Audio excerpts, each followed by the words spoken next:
Olá! Nossa conversa de hoje traz um perfil um pouquinho diferente dos empresários e empreendedores que costumam passar por aqui, mas é altamente inspiradora, especialmente para quem pensa em mudar de vida. Nosso convidado de hoje já trocou uma vida estável em São Paulo para vir a Maceió, fazer o que gosta e especialmente montar um centro de meditação. Aqui no estúdio eu converso com Fernando Leão, professor de História paulista, que há 4 anos está em Maceió, montando o SEB, o Centro de Estudos Budistas Bodhisattva na Ponta Verde, onde reúne um grupo cada vez maior de alagoanos interessados em treinar a mente. Não é isso? Bem-vindo, Fernando. Obrigado, Aline. Vamos explicar um pouquinho antes o que é o SEB, na verdade, né? O Centro de Estudos Budistas Bodhisattvas. É algo extremamente religioso? Eu acho que a palavra budista assusta, né? Assusta um pouco, né? Mas antes de budista vem centro de estudos, aí alivia um pouco. A gente explica então. Né? O SEB é o que se propõe mesmo, ele é um centro de estudos budistas. A palavra bodhisattva, que é o último B, né? C-E-B-B, a palavra bodhisattva ela significa aquele ser que vem em benefício dos outros. Então, o centro de estudos budistas que tem essa função mesmo, de poder auxiliar as pessoas que têm interesse no budismo, de estudar. A base do SEB é o estudo. Então, quando a gente fala nas práticas do SEB, as práticas do SEB são centradas aí basicamente esses 2 grandes eixos, que é o estudo e a meditação. Então, quando que não é incompatível com outras religiões. Nem um pouco, nem um pouco. É como se a gente tivesse, por exemplo, um centro de estudos de literatura, um centro de estudos de cinema, Não, a gente observa muito mais os aspectos filosóficos do budismo do que efetivamente o aspecto religioso. Que teria como princípio treino da mente. Treino da mente. Certo? Treino da mente. Né? O budismo ele passa quando a gente fala liberação, né? O budismo fala na liberação do samsara.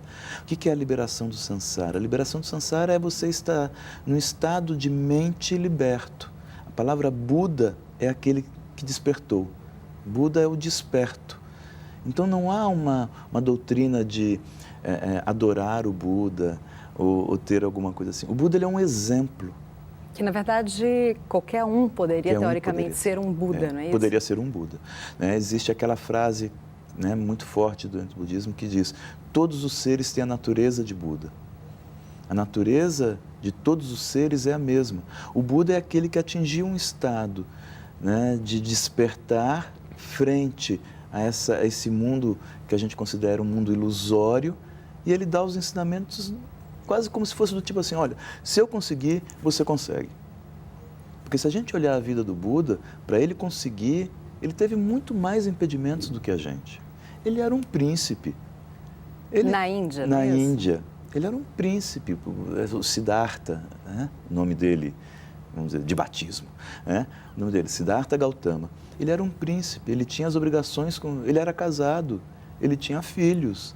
Ele tinha um reino para cuidar, ele tinha um pai que depositava nas costas dele toda a esperança de ter um herdeiro. Então, veja... Quer dizer, se alguém quer ter desculpa de que não consegue largar as coisas... que não consegue, pera lá, né? Então, assim, eu acho interessante o Buda, ele dá o exemplo dele, da própria vida dele. Permanentemente o Buda está falando isso, está apontando isso para a gente. Olha, eu estou indicando algo que eu percorri.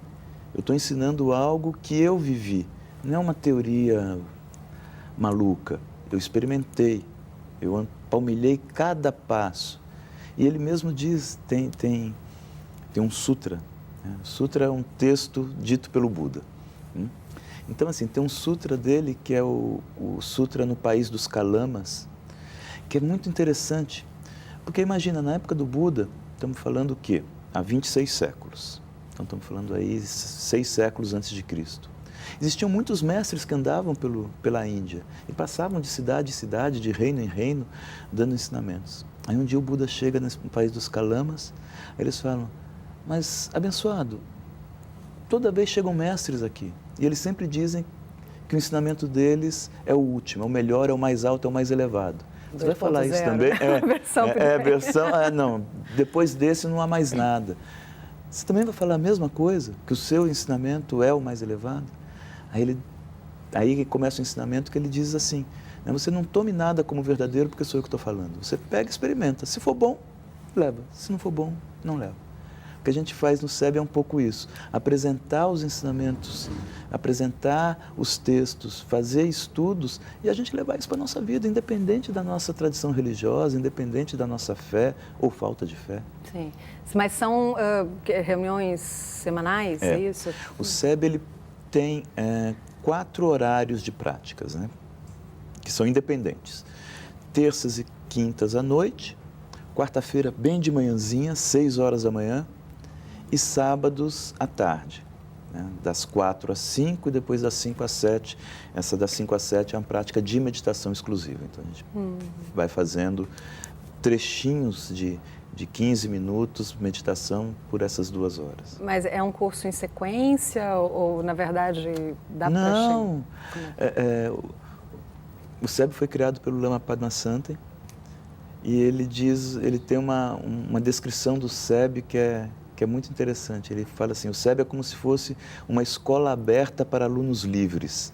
Então você chega na hora que der, fica semanas sem aparecer, volta, vê mais um pouquinho. Não tem uma sequência, porque cada encontro a gente vai estar discutindo.